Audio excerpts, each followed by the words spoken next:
Komputer merupakan sebuah alat bantu yang selalu kita gunakan sehari-hari, apalagi saat pandemi seperti ini. Tapi, selama kalian menggunakan komputer, kalian pernah merasa penasaran gak sih apa dan bagaimana cara sebuah komputer itu bekerja? Jadi, sederhananya sebuah komputer itu bekerja dengan beberapa komponen, seperti CPU, RAM, device input-output. Nah, kemudian, semua komponen tersebut disambungkan menggunakan jalur yang disebut bus system. Kemudian selain itu juga, ada sebuah komponen yang namanya cache memory. Kalian pernah dengar gak sih kata cache memory? Yang pakai HP Android, biasanya kalau memori sudah penuh, suka menghapus cache memory. Atau, biasanya yang performa laptopnya menurun, terkadang ada tips untuk menghapus cache memorinya agar performa laptop lebih cepat. Tapi, kalian tahu gak sih sebenarnya apa itu cache memory?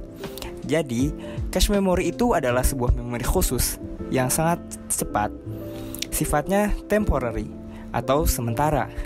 Salah satunya yaitu SRAM atau Static Random Access Memory. Memori ini biasanya terintegrasi langsung ke dalam CPU atau ditempatkan di tempat yang terpisah tetapi memiliki interkoneksi bus dengan CPU. Memori ini digunakan untuk mempercepat dan menyinkronkan dengan CPU untuk berkecepatan tinggi. Cache memory berperan sebagai buffer atau penghubung antara RAM dan CPU untuk menyimpan data dan instruksi yang sering diminta sehingga segera tersedia untuk CPU saat dibutuhkan. Nah, kemudian bagaimana cara kerja cache memory ini?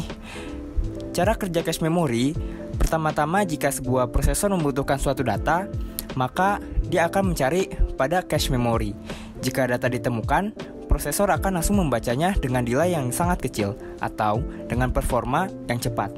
Tetapi, jika data yang dicari tidak ditemukan, maka prosesor akan mencari pada RAM yang kecepatannya lebih rendah. Selanjutnya, cache memory ini memiliki jenis sesuai dengan levelnya, yaitu ada level 1 atau first level, kemudian ada level 2 atau second level, dan ada level 3 atau third level. Semakin tinggi levelnya, maka semakin besar kapasitasnya, tetapi semakin lambat kecepatannya. Yang pertama ada level 1 atau yang biasa disebut dengan primary cache.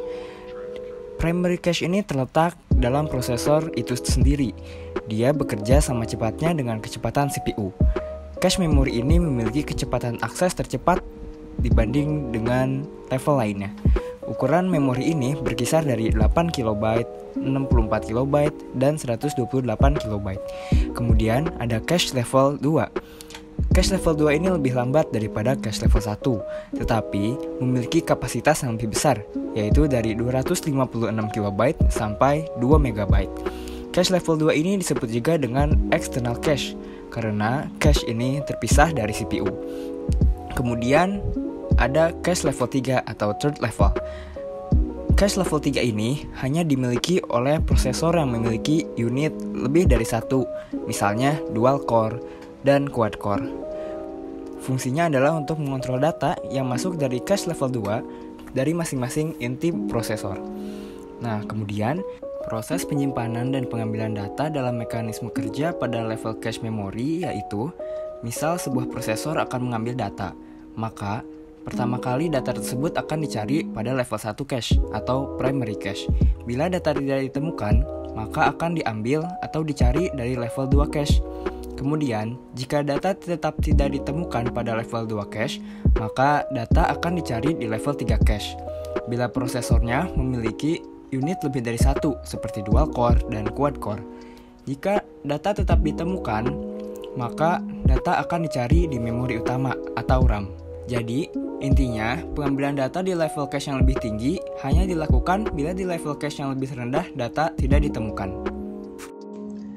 Selanjutnya kita akan membahas tentang mapping. Apa itu mapping? Mapping merupakan teknik di mana isi memori utama itu dibawa ke dalam memori cache. Ada 3 jenis teknik mapping. Yang pertama ada direct mapping, yang kedua ada fully associative mapping, dan yang ketiga ada set associative mapping. Direct mapping merupakan teknik mapping yang paling sederhana, di mana teknik mapping ini memetakan setiap blok memori utama hanya ke dalam satu jalur cache yang mungkin.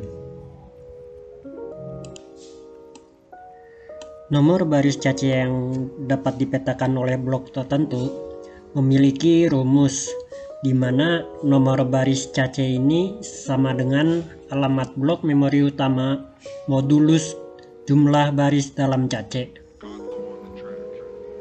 Bagaimana cara kerja dari direct mapping? Dalam direct mapping, setiap blok memori itu ditetapkan ke dalam baris tertentu dalam cache.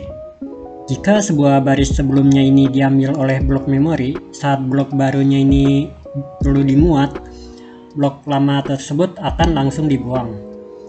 Nah, ruang alamat ini dibagi menjadi dua bagian, yaitu bidang indeks dan bidang tag. Cache ini digunakan untuk menyimpan bidang tag, sedangkan sisanya itu disimpan di memori utama.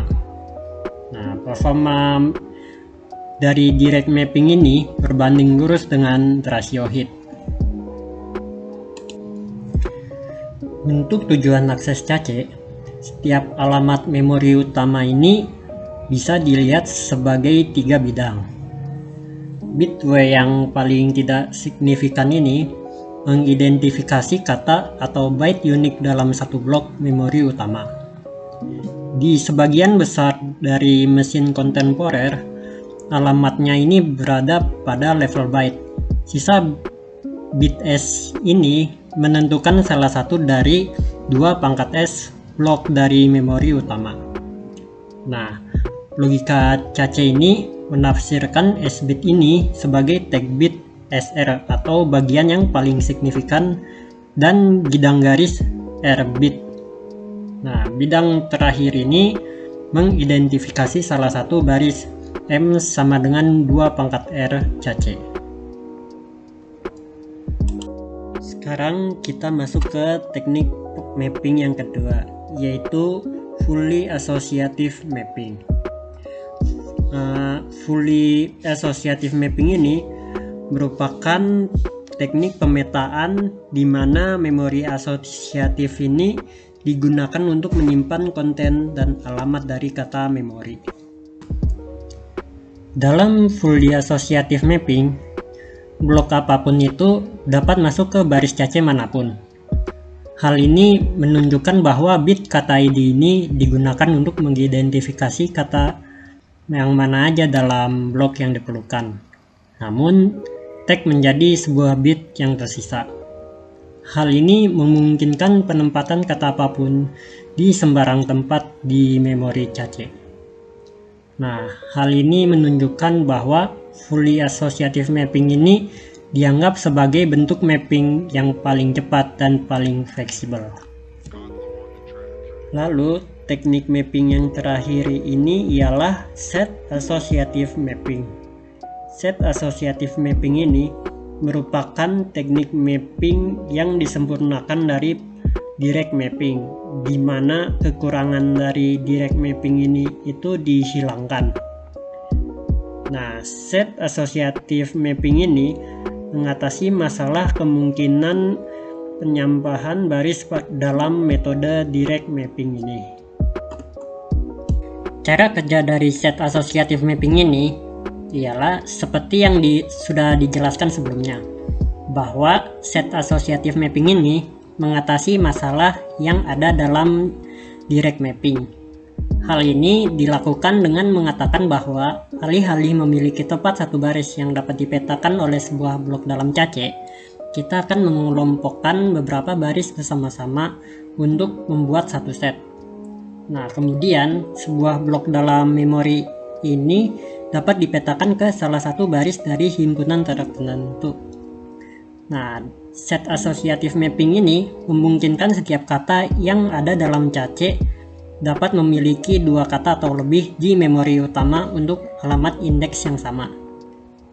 Set associative mapping ini menggabungkan yang terbaik dari direct mapping dan fully associative mapping.